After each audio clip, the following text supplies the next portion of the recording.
So needle జాయింట్లోకి వెళ్తుంది. ఇప్పుడు ఈ జాయింట్ స్పేస్ అంతా కూడాను ఇలా మొదలై ఇక్కడ వరకు వస్తుంది అనమాట. సో ఇక్కడ జాయింట్లో ఉన్నామా లేదా అని తెలుసుకోవడం కోసము ఇక్కడ ఒక చిన్న కాంట్రాస్ట్ ఇంజెక్ట్ చేసి చూస్తాము. దాని ద్వారా మనకు అర్థం అవుతుంది అనమాట మనం జాయింట్లో ఉన్నామా లేదా అని.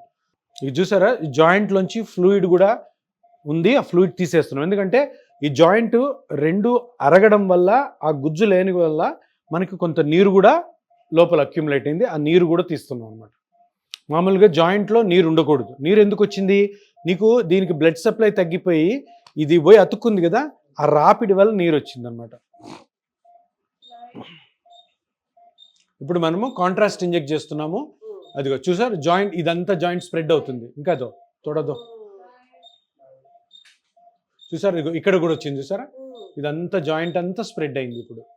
సో ఈ కాంట్రాస్ట్తో మనం తెలుసుకునేది ఏంటంటే మన సూది ఎగ్జాక్ట్గా దాంట్లో ఉంది కాబట్టి, సో అక్కడ మనం ఇదంతా జాయింట్ నల్లగా చూసారా.